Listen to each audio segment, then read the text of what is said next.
He, who without most of us even having heard of him, had a profound influence in the nature of our age, and whose story has an important message for us today. Georg Cantor was born on the 3rd of March 1845 in St. Petersburg, Russia. In order to understand Georg Cantor, we have to understand that he was a religious man, but not in the conventional sense. He almost certainly went to the church, but he wasn't interested in a God whose mysteries were redemption and resurrection.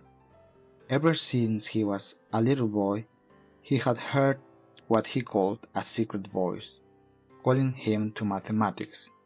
That voice which he heard all his life in his mind was God.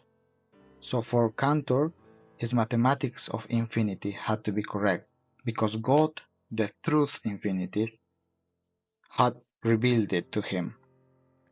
If we look his last work on set theory in 1895, his third aphorism is from the Bible, from Corinthians.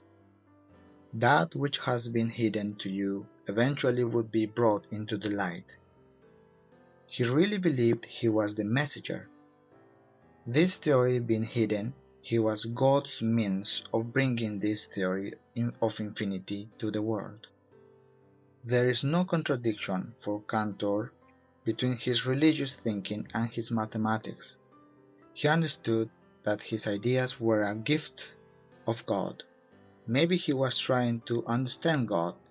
It was a kind of mathematical theology what he was doing. Cantor's God was the creator God, the God who set the planets spinning in the orbits, whose mysteries were the eternal and perfect laws of motion, laws whose discoveries had launched the modern world and allowed us to see the world as curves, trajectories, and forces, and which one day even put the men on the moon. The eternal certainties laid down by God that Newton and Leibniz had discovered. And it was infinity which lay at the heart of it all. But there was a problem. It started with Galileo. He found that if we draw a circle and an infinite number of lines from its center to its circumference, we can cover the whole circle. But if we draw a second circle and we extend the lines to the circumference, we can see that those lines are not enough to cover the new circle, and the gaps are bigger the more circles we draw, which is very strange because an infinite number of lines should be enough to cover the circle. But Galileo left the problem there. So here Georg Cantor came along. In just some years he got married, a family, and published his first great paper about infinity. Where people just saw a vague concept, Cantor saw a new world opening up. He thought, if we can add 1 plus 1, why we cannot add infinity plus infinity? It's also possible. And that was the starting point of his theory. Adding and subtracting infinites, he discovered a new branch of mathematics. By 1872, Cantor went to the Alps and met Richard Dedekind. Maybe that was the happiest and most inspiring time of his life.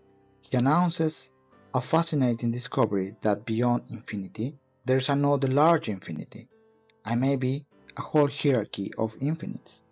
The rational numbers, which required an infinite number of decimal places just to define them, against all logic, the infinity of these numbers that frightened Galileo, Cantor had proved that there was a large infinity.